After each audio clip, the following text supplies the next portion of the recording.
Welcome to Solopreneur Success Strategies, where we talk about the entrepreneurial mindset and how to get your message out to your customers, how to know what your customer wants, and how to make them your raving fans, as well as the knowledge and skills you need as an entrepreneur to save you time, money, and be more productive in your business. So welcome!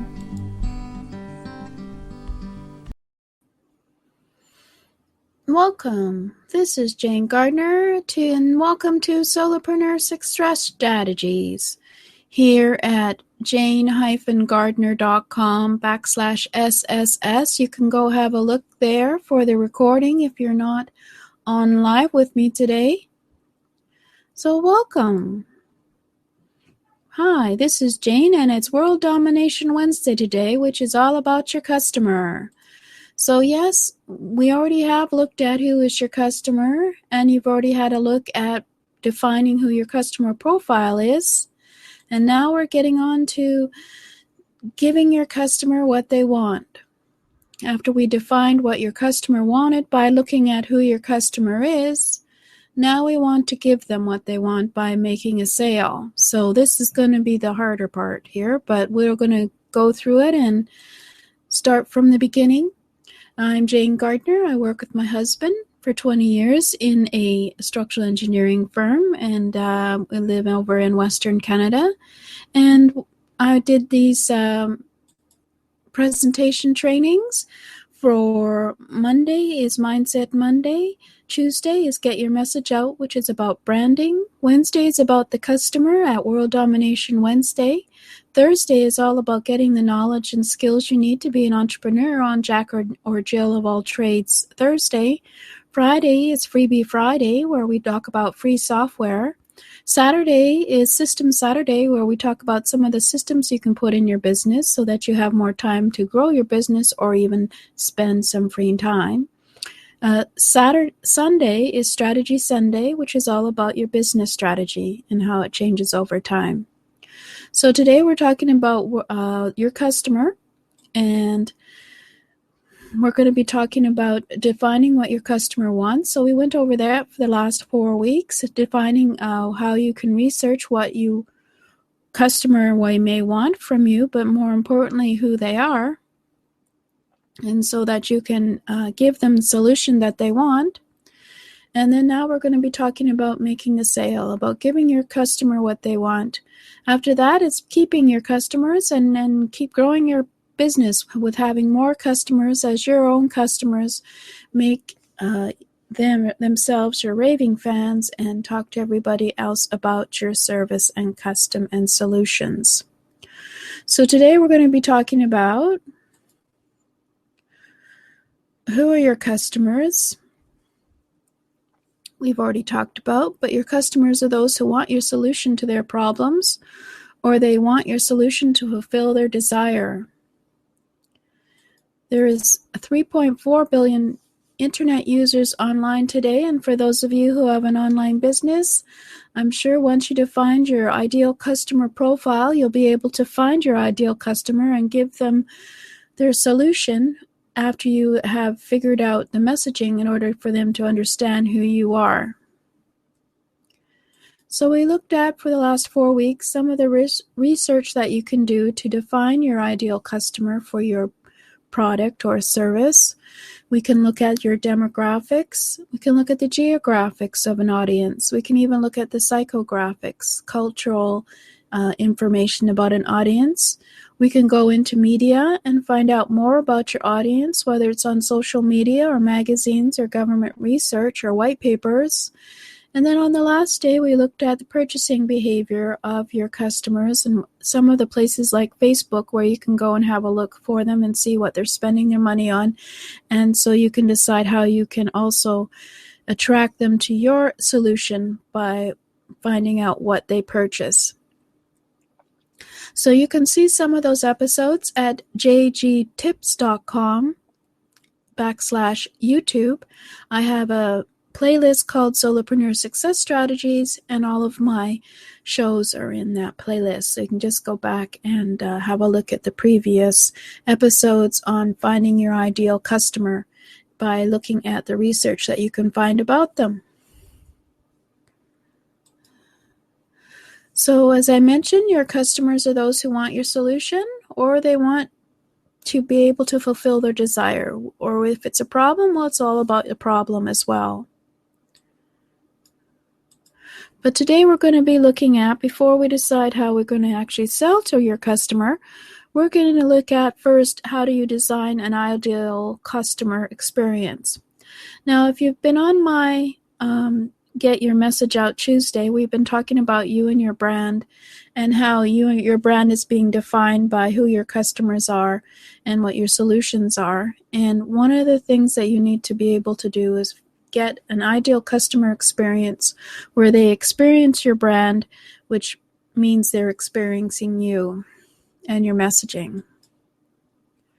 So it's a core part of a brand is making it an ideal customer experience for your customers. And you need to be consistent in your branding. You need to clearly define who you are in your branding, and we did that on Tuesday and Get Your Message Out Tuesday. You want to communicate your brand to your target market by using brand elements and messaging especially. The brand is your promise, your commitment, and how you stand out from others.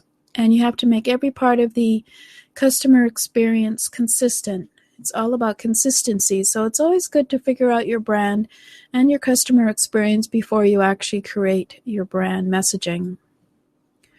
So then you have to identify your core values, which will help you identify your brand. So how do you want your people to feel, your customers, when they come to visit you at your business, whether it's online or offline? What kind of relationship do you want them to have with you? Do you want to be remote, or do you want to be on video like I am? Do you want it just to be an identity of a larger business with no president profile being experienced? What do you want your customers to say about you? So the value proposition is key in your customer expectations. So it's always good to be able to communicate your values clearly, whether it's on your website, in your brochures, or even on your products or services. Your values speak for you and your brand. So the customer experience is a relationship. Some things to ask yourself about what kind of experience you want to create include, what is the image that you want to have, whether it's on your website or your brochure?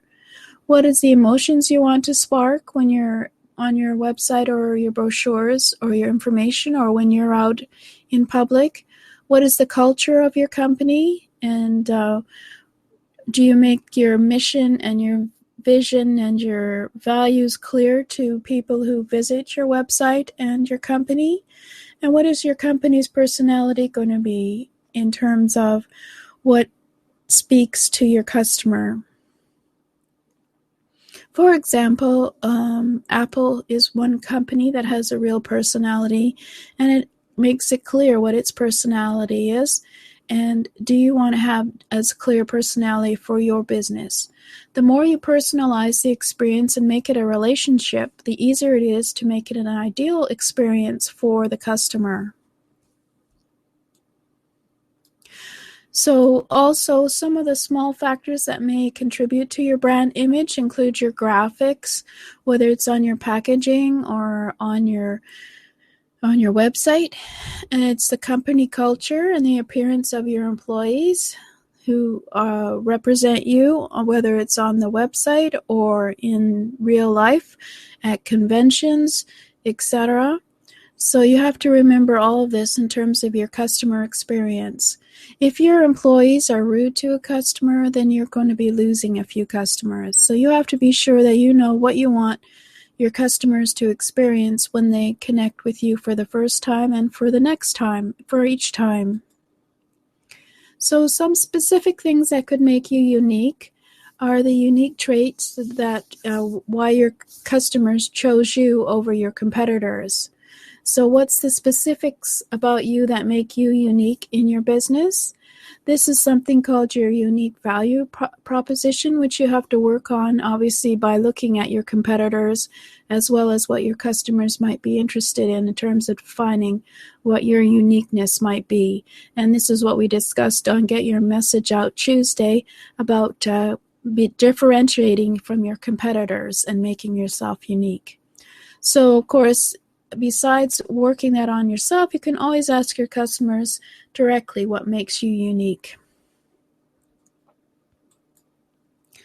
Because the customer experience is always emotional, so you have to remember that, and remember that you have to be consistent in your appearance, in your branding, in your experience for your customers as they journey through your business. You have to make sure that you know what kind of emotion you want for your customers to experience. So a good customer experience will always trigger emotions that positively affect them and inspire loyalty in them. So you've got to remember to make sure that your website is all built correctly and there's no lost links, and that it's very easy to get a hold of you when there might be an issue by a customer in terms of customer service, as well as, of course, when you're out in public, how you react to people who are your customers. So you have to remember that it's always emotional for the customer, and that the great experience will have to exceed their expectations in order for them to become your raving fans. So they have a wow factor if you exceed your customers' expectations through small details.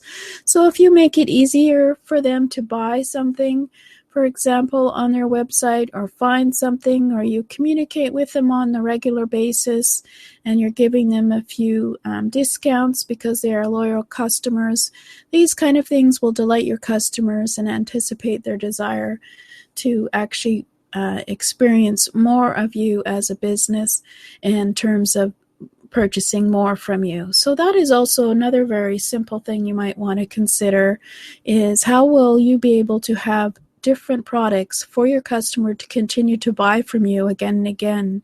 It's much easier to get a customer to buy from you again and again than to get a new customer who will buy from you.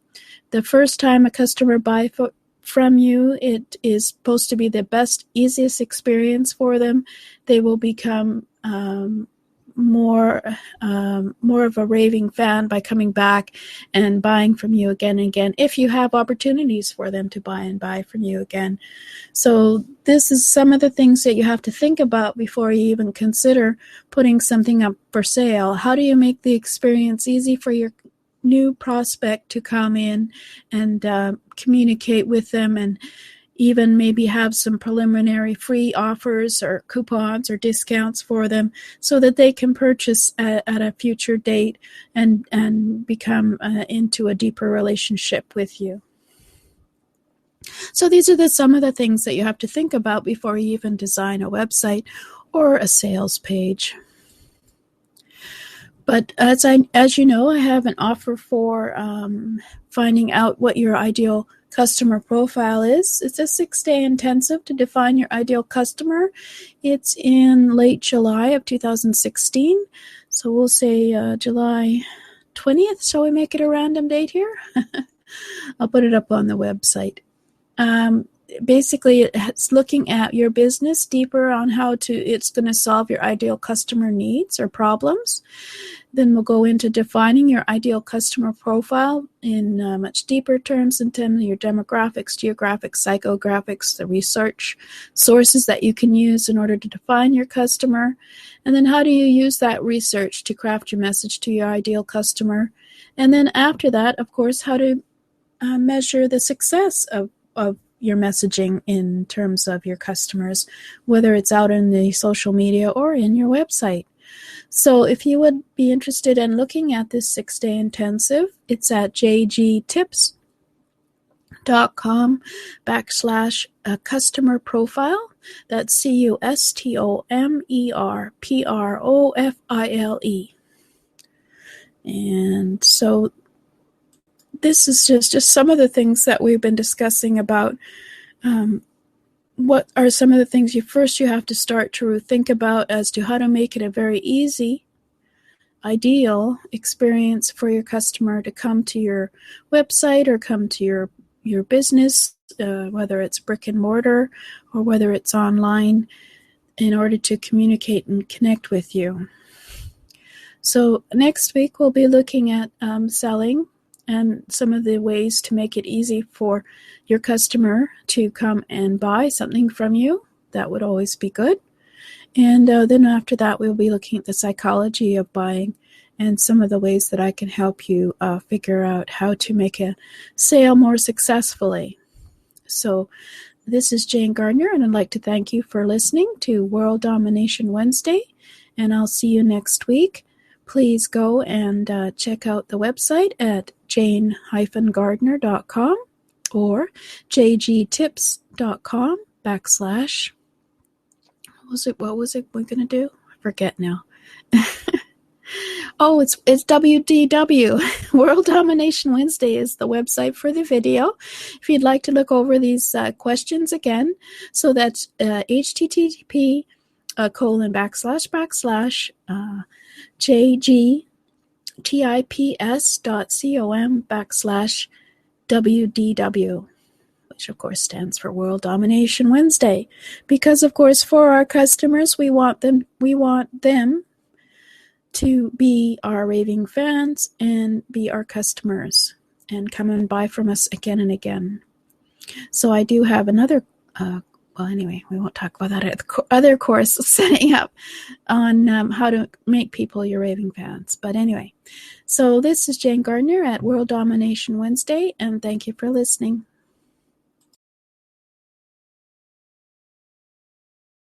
Well, thank you for listening, and I hope you enjoyed and got some value out of our Solopreneur Success Strategies podcast today. And if you'd like to learn more about me, you can go over to jane-gardner.com /SSS, or please leave a review or just come and check me out. That would be great. Come and say hi at jane-gardner.com /SSS. I also have a TV show you're welcome to listen to as well over there. Thank you.